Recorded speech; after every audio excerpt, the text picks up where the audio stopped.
नमस्कार, आप देख रहे हैं सिटी सेंटर शो। मुंबई से मैं हूं पूजा भारद्वाज और शो की शुरुआत कर रहे हैं बेहद दुखद खबर के साथ। तमिलनाडु में जो हेलीकॉप्टर हादसा हुआ उसमें chief of defence general Bipin Rawat और उनकी पत्नी समेत 13 लोगों की मौत हो गई है। भारतीय वायुसेना ने उनकी मौत की खबर की पुष्टि की है। ये हेलीकॉप्टर सुलूर से वेलिंगटन जा रहा था और इसमें कुल 14 लोग सवार थे, जिनमें से एक का इलाज जारी है। बाकी 13 लोगों की इस हादसे में जान चली गई है। प्रधानमंत्री नरेंद्र मोदी, रक्षा मंत्री राजनाथ सिंह, गृह मंत्री अमित शाह, विदेश मंत्री एस जयशंकर और राहुल गांधी ने इस हादसे पर ट्वीट कर अपनी श्रद्धांजलि दी है। अगर आपको शुरुआत से हम बताएं तो सुबह करीब 9 बजे जनरल बिपिन रावत, उनकी पत्नी सहित 9 लोग निकले थे दिल्ली से विशेष विमान द्वारा।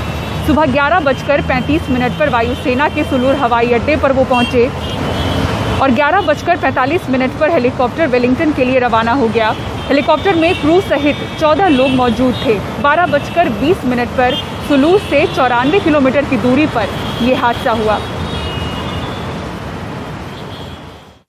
जनरल बिपिन रावत देश के पहले चीफ ऑफ डिफेंस स्टाफ बने। इसके पहले वो सेना अध्यक्ष थे।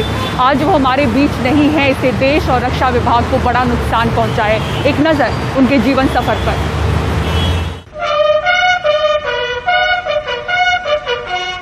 देश के इकलौते 5 स्टार हासिल करने वाले जनरल रहे जनरल बिपिन रावत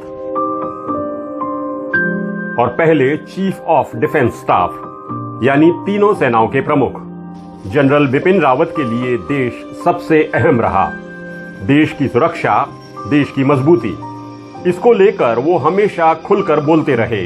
शायद उनकी ये प्रतिबद्धता भी एक वजह थी कि जब देश ने पहला चीफ ऑफ डिफेंस स्टाफ चुनना चाहा तो जनरल बिपिन रावत पहले विकल्प के रूप में सामने आए। जनरल बिपिन रावत के लिए भारतीय प्रतिरक्षा संस्थान के इस सर्वोच्च पद पर पहुंचने का सफर लंबा रहा। उत्तराखंड के पौड़ी जिले में पैदा हुए जनरल रावत का परिवार पीढ़ियों से सेना में रहा। उनके पिता लक्ष्मण सिंह रावत भी लेफ्टिनेंट जनरल के ओहदे तक पहुंचे थे। जनरल रावत 1978 में भारतीय सेना में आए। सबसे पहले 11 गोरखा राइफल से जुड़े। वो भारतीय सेना के कई अहम अभियानों में शामिल रहे। 1987 में सुमदुरोंग चू घाटी में, 1962 के बाद चीनी सेना के साथ पहली झड़प में उनकी ही बटालियन ने लोहा लिया। संयुक्त राष्ट्र की ओर से कांगो मिशन में उनकी भूमिका की काफी सराहना हुई। म्यांमार में 18 भारतीय सैनिकों की शहादत के बाद जो सर्जिकल स्ट्राइक हुई वह भी उनके नेतृत्व में हुई। उनकी इस काबिलियत का ही नतीजा था कि 2016 में 2 अफसरों की वरिष्ठता के बावजूद उन्हें सेना का प्रमुख बनाया गया। वो लगातार देश की सुरक्षा को लेकर चिंतनशील थे। ऑनलाइन मीडिया पर बनाए जा रहे जनमत से उन्होंने सावधान रहने को कहा तो इसकी आलोचना भी हुई, लेकिन वो बेपरवाह थे। मंगलवार को ही उन्होंने जैव हथियारों के खतरे की बात की थी, लेकिन एक हेलीकॉप्टर हादसे में उनका निधन एक बड़ा सवाल है जिसका जवाब भारतीय रक्षा प्रतिष्ठान को खोजना होगा।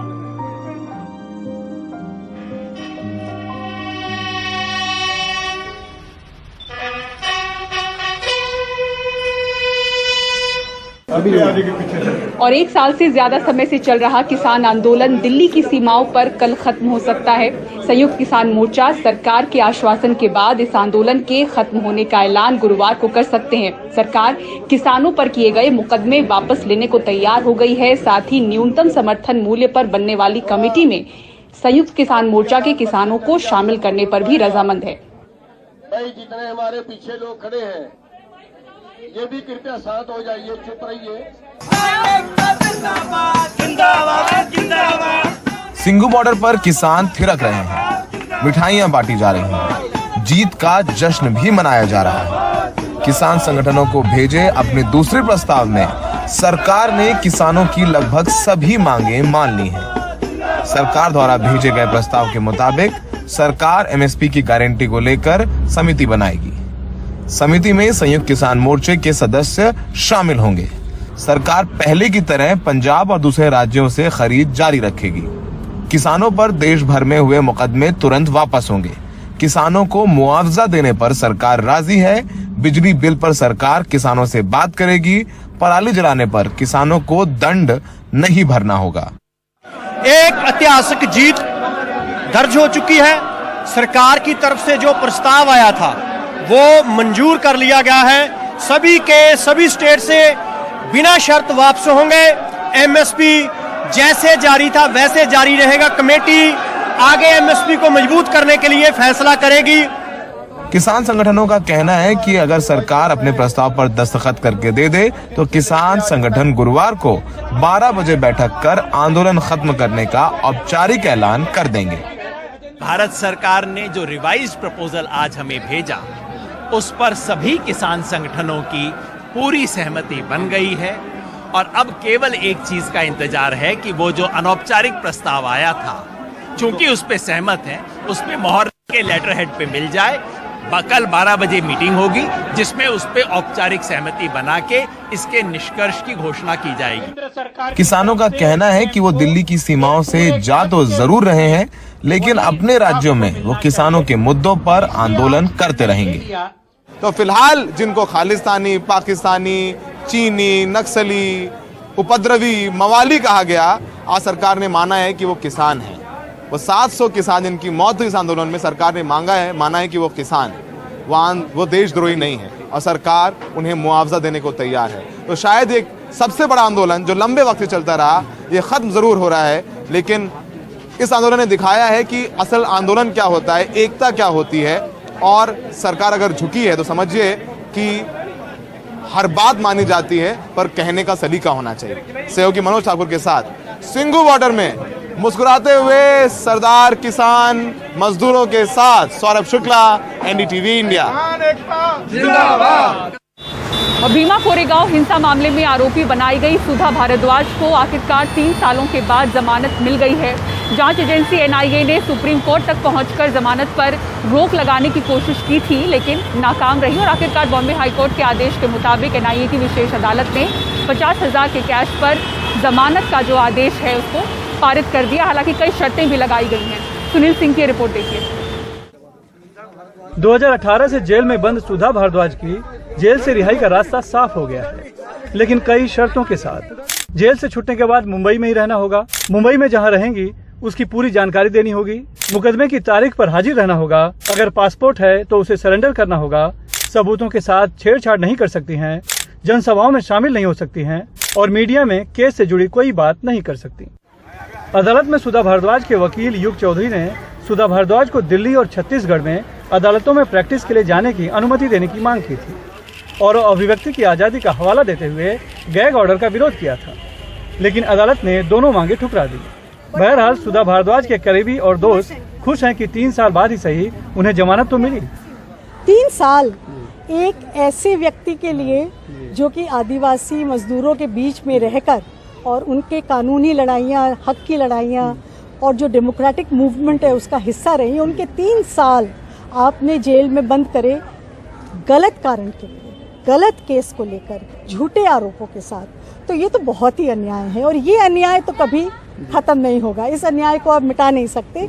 तो देर बहुत हुई, लेकिन फिर भी हम खुश हैं कि वो निकल गए हैं। भीमा कोरेगांव हिंसा के लिए पुणे पुलिस ने यलगार परिषद को जिम्मेदार बताते हुए कई सामाजिक कार्यकर्ताओं को गिरफ्तार किया है, जिनमें लेखक, वकील और कई मानवाधिकार कार्यकर्ता हैं। इनमें से कई अभी जेल में हैं। हालांकि इस दौरान यलगार परिषद केस में गिरफ्तार एक और आरोपी स्टैन स्वामी की मौत हो चुकी है और सुधा भारद्वाज की तरह 8 और आरोपियों ने भी बॉम्बे हाईकोर्ट में डिफॉल्ट जमानत की अर्जी दी थी, लेकिन अदालत ने उनकी अर्जी को खारिज कर दिया। सिर्फ सुधा भारद्वाज की अर्जी मंजूर की। मुंबई से कैमरामैन अल्ताफ के साथ सुनील सिंह, एनडीटीवी इंडिया के लिए। और डॉक्टरों की हड़ताल आज तीसरे दिन भी जारी रही। स्वास्थ्य मंत्री की federation of resident doctors association से मुलाकात भी हुई। सरकार ने आश्वासन दिया कि नीट पीजी की काउंसलिंग जल्द शुरू हो जाएगी। इस कोशिश में सरकार जुटी हुई है, लेकिन हल नहीं निकला और मरीज परेशान रहे। डॉक्टरों की पर्चियों का पुलिंदा बहुत बड़ा है, लेकिन शमीम को इलाज नहीं मिला। मां के गले का इलाज कराने शमीम नोएडा से सुबह 6 बजे सफदरजंग अस्पताल पहुंचे, लेकिन मायूस लौट रहे हैं। डॉक्टर बैठे ही नहीं, डॉक्टर हड़ताल पे हैं। हम लोग काफी परेशान हैं। सुबह 6 बजे से आए हैं। कोई डॉक्टर है नहीं, दवा के लिए लाइन में लगे। और क्या परेशानी थी जो दिखाने आए थे? गले में बहुत तेज दर्द है। किनको? माता जी को। श्रीनगर से आए सत्यनारायण को पत्नी के यूट्रस की समस्या के समाधान के लिए बुधवार को डेट मिली। ऑपरेशन होना है 2 हफ्ते से। मेहरौली में रिश्तेदार के यहाँ है। आज आए, आप कह रहे कि जी स्ट्राइक खत्म होगी, फिर जांच होगी, फिर ऑपरेशन होगा। पता नहीं कितना लंबा, इनको बहुत प्रॉब्लम चल रही है इनको मैडम को। पैर की सर्जरी के लिए यूपी के गाजीपुर से आए अनिल को सफदरजंग अस्पताल में बुधवार यानी 8 दिसंबर को एडमिट होने की तारीख मिली थी। 2 दिन बाद सर्जरी होनी थी, दाखिला ही नहीं मिला। सर्जरी नहीं हो पा रही है सर। यहाँ से 2 दिन से हम लोग परेशान है। बोला जा रहा है कि हड़ताल होने के बाद होगी। किस चीज़ की सर्जरी होनी? पैर में चोट लगी थी सर यहाँ पे, उसी के। बोलेंगे सर्जरी करके इसको सही करना पड़ेगा। अब वो नहीं हो पा रही? नहीं हो पा रही है सर। प्रशासन की अनजान है, डॉक्टर भी इंसान है। नीट पीजी की काउंसलिंग में 7 महीनों की देरी की वजह से दिल्ली के सफदरजंग, आरएमएल और लेडी हार्डिंग के रेजिडेंट्स ने खुद को रूटीन सेवा के बाद इमरजेंसी सेवा से भी अलग कर दिया है। हमारा बस यही था, उनसे डिमांड यही थी कि हमें लगना चाहिए कि सरकार कुछ अपने एफर्ट लगा रही है, सरकार कोर्ट में जा रही है। तो आज उन्होंने यही बताया कि हम कोर्ट में पहुंच चुके हैं और होपफुली 1 हफ्ते के अंदर इसका काउंसलिंग प्रोसेस स्टार्ट हो जानी चाहिए। इस हड़ताल ने मरीजों की परेशानी बढ़ा दी है। हड़ताल की नौबत ही क्यों? क्या विरोध प्रदर्शन ही सुनवाई का जरिया है? क्यों नहीं पहले से ज़मीनी हकीकत का आकलन करके उसके हल निकालने की तैयारी होनी चाहिए? क्योंकि मेडिकल इमरजेंसी के हालात में सवाल मरीजों का है, जिंदगी की जंग लड़ रहे लोगों का है।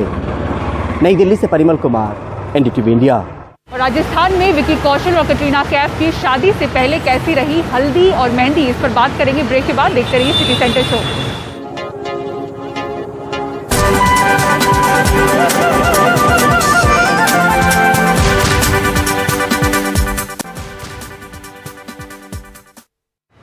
और प्रधानमंत्री नरेंद्र मोदी का ड्रीम प्रोजेक्ट विश्वनाथ कॉरिडोर लगभग 5 लाख वर्ग फुट में बनाया गया है।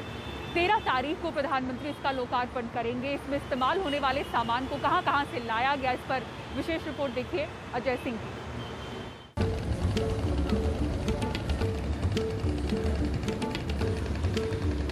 मणिकर्णिका घाट के बगल में बन रहा यह रास्ता बाबा विश्वनाथ के धाम को सीधे गंगा से जोड़ता है।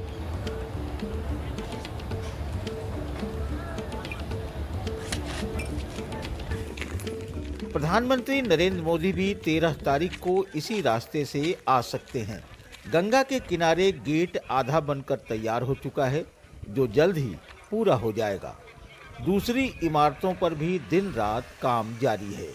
घाट की तरफ से ये पूरी सोच अपने प्राइम मिनिस्टर साहब की थी कि नदी को मंदिर से जोड़ना, क्योंकि यात्रालु इतनी सकड़ी गली से आते जाते हैं तो उनको बहुत तकलीफ पड़ती है।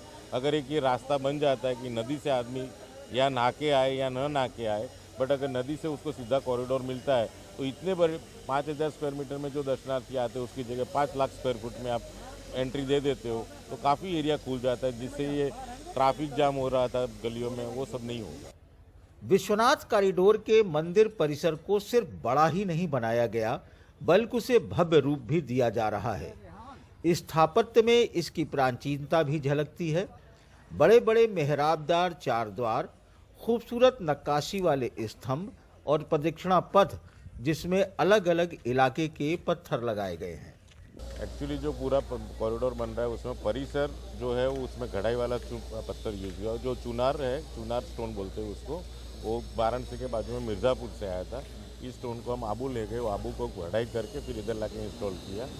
मंदिर परिसर के अंदर फ्लोर जो आप देख रहे हो सारा मकराना मार्बल है, और जितना भी क्लेडिंग में स्टोन किया है जिस हर बिल्डिंग में, वो राजस्थान का बालेश्वर स्टोन है। और जितना अपन कॉरिडोर में चलते हैं जो सालों तक नहीं घिसना चाहिए और वो मजबूत स्टोन होना चाहिए, वो ग्रेनाइट। मंदिर के परिसर में 27 संगमरमर के पैनल हैं, जिनमें काशी का पुराना इतिहास भी है और वो मिथक कथाएं भी, जिनसे काशी बनती है। ये जो धर्म के साथ जुड़ी हुई जो सुवाक्य होते हैं या वेदों के साथ जुड़ा हुआ जो लिटरेचर होता है उसका सब लिखा हुआ है, और लिटरेचर के साथ जो स्टोन के अंदर कार्विंग किया गया वो भी अगेन धर्म के साथ जुड़ी हुई कुछ न कुछ तस्वीरें बनाई गई है। पूरे विश्वनाथ कॉरिडोर को 3 भागों में बांटा गया है। पहला मुख्य मंदिर परिसर, उसके बाद मंदिर चौक और फिर घाट की तरफ जाने वाला रास्ता, जिसके दोनों तरफ इमारतें हैं और कुछ पुराने मंदिरों को जीर्णोद्धार भी किया जा रहा है। इसे तैयार करने वाली अहमदाबाद की पीएसपी कंपनी है। आज से लगभग 352 वर्ष पहले अहिल्याबाई ने विश्वनाथ मंदिर का जिस स्थापत्य कला के जरिए जीर्णोद्धार कराया था, आज विश्वनाथ कॉरिडोर भी उसी स्थापत्य कला के जरिए बनाया जा रहा है। बस अंतर सिर्फ इतना है कि इसका विस्तार 3500 वर्ग फुट से 5 लाख वर्ग फुट में हो गया है, जो लोगों को आकर्षित भी कर रहा है। विश्वनाथ कॉरिडोर से पुरुषोत्तम के साथ अजय सिंह, एनडीटीवी इंडिया। और राजस्थान में विकी कौशल और कटरीना कैफ की शादी का जश्न जारी है। आज का दिन यानी कि 8 दिसंबर का दिन उनकी हल्दी और मेहंदी के नाम रहा। 7 दिसंबर को मेहंदी की रस्म के बाद विक्की और कटरीना की शादी में 8 दिसंबर की तारीख रही हल्दी और संगीत के नाम। दोपहर से पहले ही हल्दी की रस्म पूरी की गई। हल्दी की रस्म होटल के खरबूजा महल के बाहर खाली मैदान में हुई, जिसके बाद लंच का कार्यक्रम रखा गया। शादी में मेहंदी और संगीत को लेकर अलग अलग खबरें थीं, लेकिन अब साफ हो चुका है मेहंदी की रस्म 7 दिसंबर को हो चुकी है और इसे दोनों परिवार की ओर से निभाया गया। और 8 दिसंबर को पहले हल्दी हुई और फिर संगीत भरी शाम, जिसमें पंजाबी बैंड आरडीबी परफॉर्म कर रहा है। जश्न में मेहमान गुजराती और राजस्थानी मिठाइयों का भी स्वाद चख सकेंगे। सवाई माधोपुर के जनता स्वीट से करीब 10 तरह की 80 किलो मिठाइयां होटल भेजी गई हैं। हल्दी सेरेमनी के लिए समोसा, कचौरी और ढोकला भेजे गए हैं। हमको भी बहुत खुशी है, हमारे यहाँ से सवाई माधोपुर से मिठाई जा रही है और हमारे यहाँ से 8-10 तरह की मिठाई जा रही है। क्वांटिटी 8-10 किलो है। जैसे उसमें काजू पान है, ड्राई फ्रूट लड्डू है, केसू बाइट है, चॉकलेट बाइट है, पिस्ता बाइट्स है और मावा कचौरी हमारे यहाँ की स्पेशल है। कचौरी समोसा है, खमन ढोकला है और यहाँ के कई तरह के हमारे मिठाई वगैरह जा रही है। कुछ मेहमान शादी में पहुंच चुके हैं और कुछ का इंतजार है। करीबी सूत्रों के मुताबिक कोविड के चलते इस शादी में खास और बिल्कुल करीबी दोस्तों को ही मेहंदी और संगीत में शामिल किया गया है और फिल्म जगत के दोस्तों के लिए बाद में एक रिसेप्शन रखा जाएगा। सवाई माधोपुर से सुदर्शन गुप्ता और मुंबई से प्रशांत सिसोदिया की रिपोर्ट। और सिटी सेंटर शो में फिलहाल इतना ही। पूरी टीम को दीजिए इजाजत। खबरों के लिए बने रहें एनडीटीवी इंडिया के साथ। नमस्कार।